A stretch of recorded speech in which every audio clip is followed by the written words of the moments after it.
สวัสดีค่ะฮัลโหลวันนี้นะคะชาเนี่ยมีพัสดุจริงๆพัสดุนี้มานานมากๆแล้วนะคะแต่ว่าชาเพิ่งมีโอกาสจะได้มาแกะนะคะอันนี้เนี่ยส่งมาจากพี่ปาพานะคะหลายๆคนน่าจะรู้จักเพราะพี่เขาแบบดังมากๆในวงการของเล่นนะคะชาตื่นเต้นมากอันนี้เนี่ยพี่ปาพาส่งมาเป็น2เซตนะคะเป็นเซตทำสควิชชี่กับเซตทำสไลม์แต่ว่าที่พิเศษก็คือชาจะถ่ายเป็นลองช็อตนะคะคือจะไม่คัดเลยถ้าพังก็คือจะพังให้เห็นเลยนะคะคือจะไม่มีการตัดต่อวิดีโอเลยนะคะแต่ว่าตอนนี้เนี่ยชาขอเปิดก่อนแล้วชาขอดูว่ามันต้องใช้อะไรบ้างชาถึงจะเริ่มลองช็อตได้โอเคเรามาเปิดกันเลยนี่เดี๋ยวให้ดูก่อนมีสติกเกอร์พี่ปาพาด้วยเห็นไหม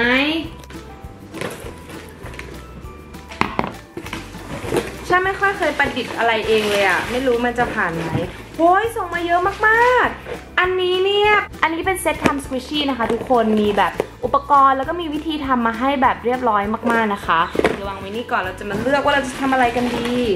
และอันนี้ก็คือน้ำยาทำสไลม์ชุดเล็กนะคะนี่นะคะหูมีแบบอะไรมาให้เต็มไปหมดเลยอะเฮ้ยตื่นเต้นอะตืดโอเคแล้วก็อันสุดท้ายเนี่ยเป็นส่งมาให้ตั้ง3เซตแน่ขอบคุณมากๆนะคะฉันนึกว่าแบบส่งมาให้เล่นแบบอย่างละ1นะคะนี่มา3อันเลยอะ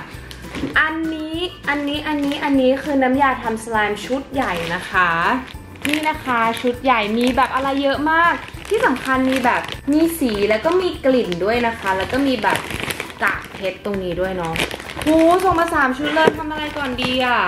เอาสควิชชี่เก็บไว้ก่อนละกันนะเดี๋ยวสควิชชี่ทำวันหลังนะแล้วก็วันนี้เนี่ยเรามาทำชุดเล็กก่อนละกันให้ถ้วยมาเยอะมากแสดงว่าชุดใหญ่มันต้องทำได้เยอะมากๆแน่เลยนะคะเดี๋ยวเราจะมาลองทำชุดเล็กกันดีกว่าโอเคสิ่งที่ฉันต้องการน่าจะแค่น้ำมั้งใช่ไหมเดี๋ยวดูก่อนนะมีกาวนะคะมีสีน้ำยาเฮ้ยหรือไม่ต้องใส่น้ำเลยหรอเฮ้ยจริงหรอโอเคเดี๋ยวเราจะมาลองดูเพราะตอนนี้ชาแบบมีน้ำเตรียมไว้นะคะโอเคลองช็อตนะคะเริ่มตอนนี้เลยจะไม่คัดอีกเลยนะยกเว้นแบตหมดนะแต่ว่าคงไม่หมดนะเพราะว่าเต็มอยู่เราจะมาแกะเลยตึงพอลองช็อตก็ต้องรอนิดนึงนะคะไม่มีการเอดิตแต่ว่าจะได้อยู่ด้วยกันจริงๆนะ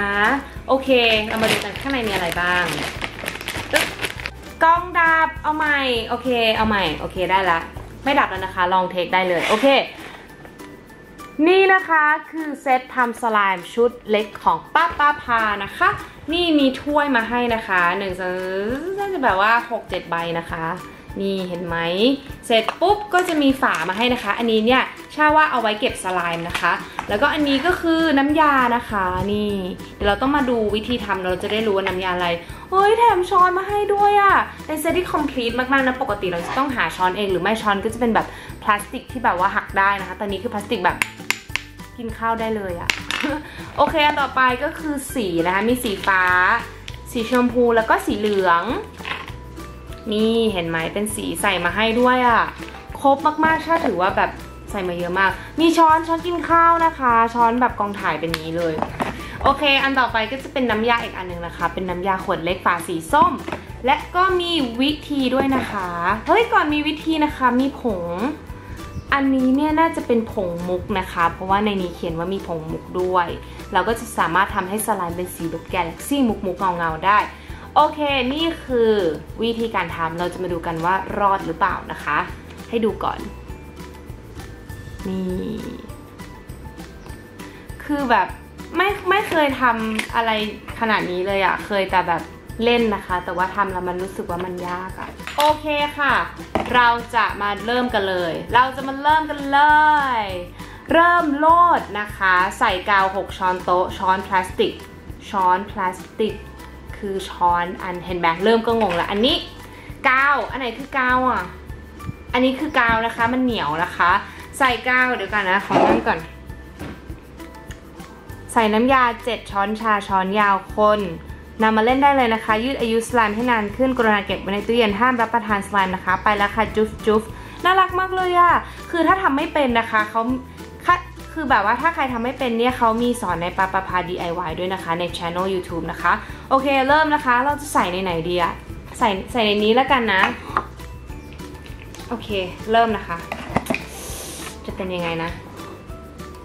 ใส่กาว6ช้อนโต๊ะ12อันนี้ แปลว่า4ป่ะคะหรือ3อ่ะสมมุติ4แล้วกันนะ5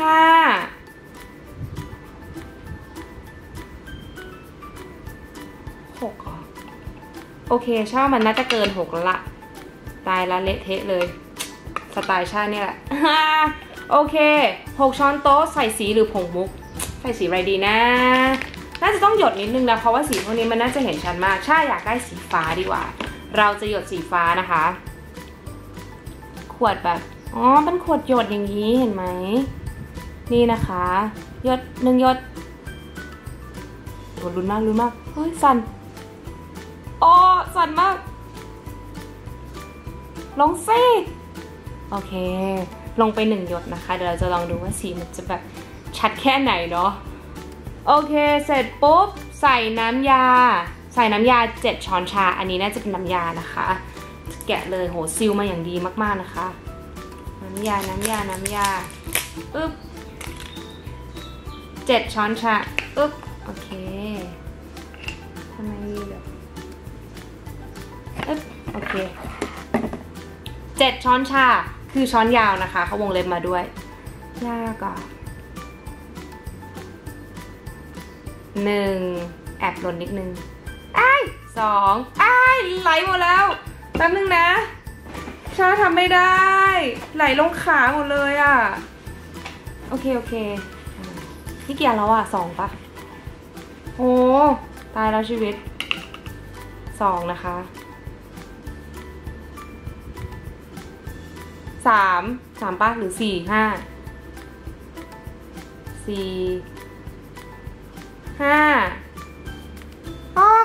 ไหลหมดแล้วโอ้ยพังไหวปะเนี่ยโอเคกันนะชาว่าดีมากเป็นการกะแบบ professional ที่มันไหลลงมาเนาะโอเคเรามาต่อกันเลยนะคะก็ใส่ไปแล้วทั้งหมด7เสร็จปุ๊บเขาบอกให้คนนะคะเราจะใช้อะไรคนดีเรามีทั้ง2อันนี้เดี๋ยวกันนะงั้นเราเอาอันนี้ออกกันแล้วกันเอาอันนี้ไว้ตรงไว้บนฝาก่อนแล้วกันนะโอ้ตายความลองช็อตนี้มันก็ทุลักทุเลนะคะเรามาคนกันดีกว่าคนจนหมดฟองนำมาเล่นได้เลยนะคะนี่เป็นสีฟ้าแล้วเห็นไหมสีน่ารักมากเลยอะสีเหมือนไอ้นี่เลยอะที่ใส่ในส้วมอะเวลาแบบส้วมมันแบบเป็นอะไรสักอย่างอะจำได้ปะคนจนหมดฟองตอนนี้ยังเป็นฟองอยู่นะคะเดี๋ยวให้ดูเห็นยังเห็นไหมมันยังแบบ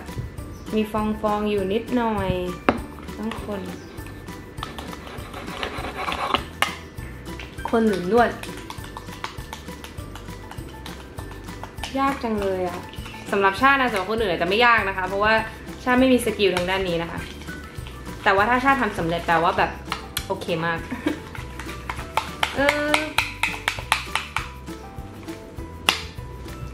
ชาไม่รู้ว่าส่วนผสมชามันเป๊ะ100%หรือเปล่านะเพราะว่าแบบอย่างที่เห็นว่ามันไหลลงไปเยอะมาก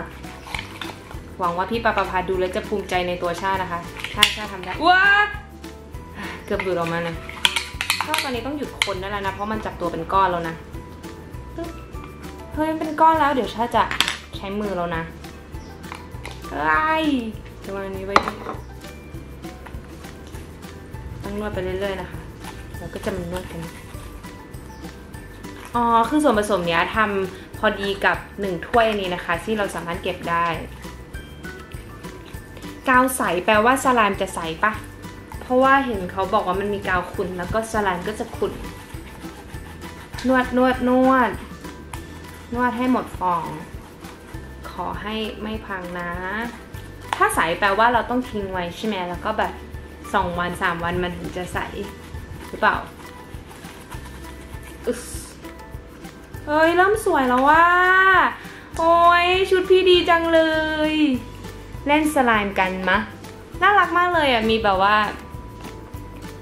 เห็นมาข้างล่างเป็นแบบเอาเป่าพัดลมด้วยนะคะแล้วก็มีแบบพี่ปอเฮ้ยมันเริ่มสวยแล้วทุกคนดูดิเฮ้ยภูมิใจในชาไหมน่ารักเดี๋ยวเราจะทำอีกดีไหมถ้าทำอีกอันนึงเหมือน professional แล้วเพราะว่าเราเก่งแล้วนะคะทำอันนึงเก่งเฉย เฮ้ยใช่ว่ามันโอเคแล้วว่าแต่ว่าถ้าจะรอให้มันใส่น่าจะต้องตั้งไว้อะเฮ้ยไม่เฟลดีงามอะอ๋อในชุดใหญ่มีกลิ่นให้ด้วยนะคะคือสามารถผสมให้มันมีกลิ่นได้แต่ชุดเล็กจะมีแค่สีเนาะผงมุกลืมผงมุกอะเดี๋ยวเราทำผงมุกอีกอันหนึ่งแล้วกันเนาะเฮ้ยมันดีมากเลยดูดิชาทำได้ด้วยอะถ้าชาทำได้แปลว่าทุกคนทำได้นะคะเพราะว่าชาแบบเรื่องพวกนี้ชาไม่ได้จริงๆนะการทำนู่นทำนี่นะคะน้องๆก็ทำได้ง่ายแน่ๆเฮ้ยดูดิเนื้อดีมากๆทุกคนโอ้โหเนื้อดีอ่ะสีสวยด้วยอ่ะเย้ได้แล้วนะคะอันหนึ่งเราใส่ไว้ในนี้เลยปึ๊บนะคะอ๋อมีอันนี้ที่ติดอยู่นะคะเดี๋ยวเราจะเอามาปนกันน่ารักนี่เย้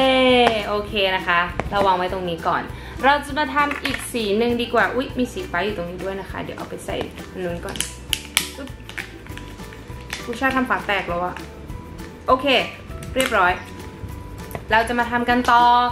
ด้วยอันนี้อันเดิมนะคะเพราะว่ามันแบบติดออกมาหมดแล้วเนาะไม่เลอะนะคะเราจะมาใส่อันนี้กาวเท่าไหร่นะคะลืม 6 ช้อนโต๊ะนะคะ1 2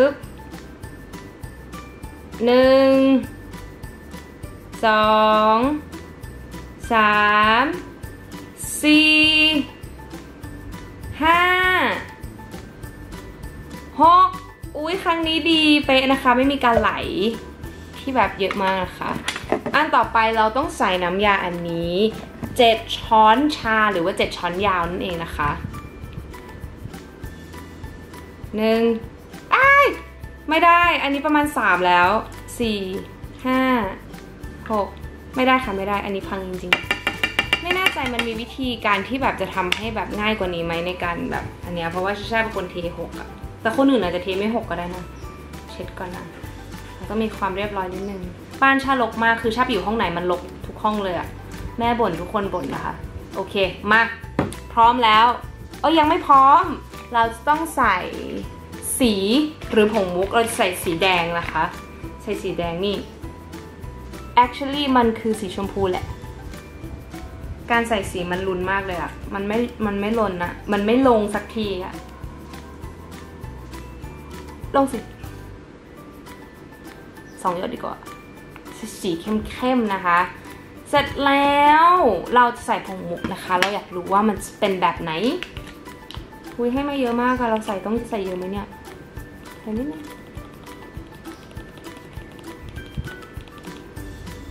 มันจะเห็นไหมเนี่ยใส่แค่เนี้ย ลองดูมาถึงเวลาก็คนเลยค่ะคนจนหมดฟองนะคะจึ๊บอุ้ยสีสวยเฮ้ยมันเป็นมุกจริงๆอ่ะทุกคนให้ดูก่อนได้ปะเห็นไหมเนี่ยจะหกมั้ย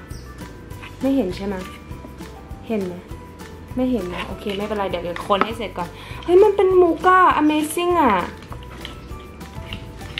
เฮ้ยดีมากอะแต่ว่าช้อนนี้ไม่ดีเลยอะเพราะว่ามันแบบคนยากนะคะเฮ้ยชอบว่ามันทำง่ายมากเลยอะคนอย่างชาทำได้ด้วยนี่เริ่มขึ้นมาแล้วมันเป็นมุกด้วยนะ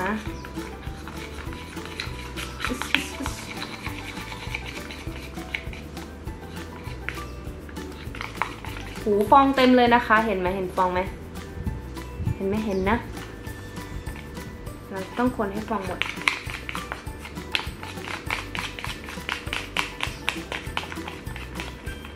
เฮ้ยฟองไม่หมดอะชาทำผิดปะเนี่ยไม่ใช่ว่าไม่ผิดหรอกแต่ฟองเยอะมากจริงๆทุกคนดูความฟอง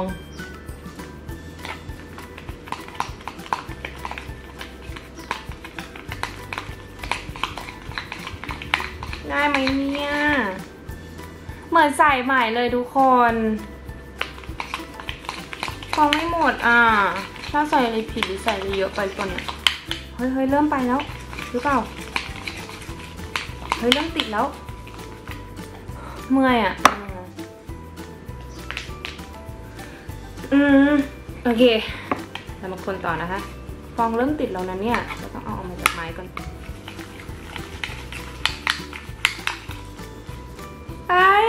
เริ่มเป็นแล้วสวยมากเลยสไลม์ที่ชาชาขายของชาชาไม่ได้ทำเองนะคะบอกก่อนเพราะถ้าทำเองเนี่ยออเดอร์หนึ่งน่าจะรอนานมากนะคะนี่เฮ้ยฟองมันเริ่มหายแล้วทุกคนแต่ว่าตอนนี้มันเหมือนแขนจะหักแล้วอะดูดิมันเริ่มติดแล้วนะคะฟองเริ่มหายแล้วอะเราต้องถูมาให้หมดนะคะแล้วเดี๋ยวเราก็จะมานวดมือดีกว่านี่ถูฟองออกมาก่อน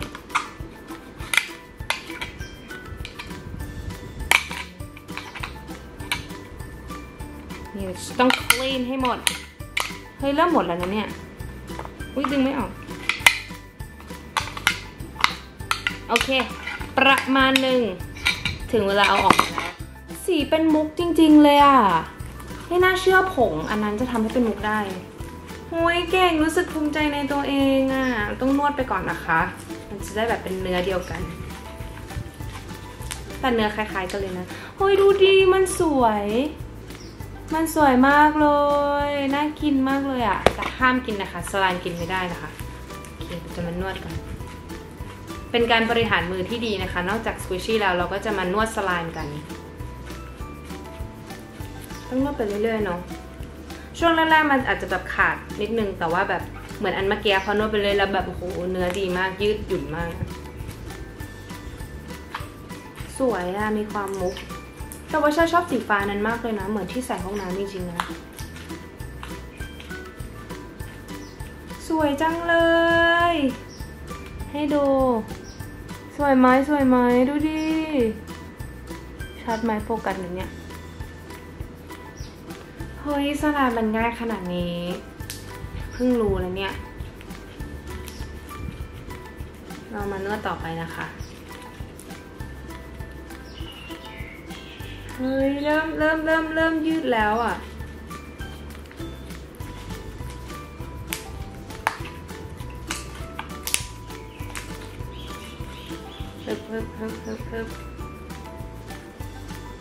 เฮ้ยมันดีมากทุกคนอาจจะรอนานหน่อยนะเพราะว่ามันเป็นลองช็อตก็ไม่ได้เอดิตเราจะนวดให้มันดีเฮ้ยแต่ความมุกมันสวยมากนะคะมันเห็นชัดมากว่ามันมุกอะให้ดูดิเห็นปะมันมีความแบบมุกเงางามเห็นไหมวิงอะซึ่งอีกอันนึงจะไม่มีเพราะไม่ได้ใส่ผงมุกเนาะดูดิเนื้อดีมากพี่เขาบอกว่ายืดอายุให้นานขึ้นเก็บไว้ในตู้เย็นนะคะ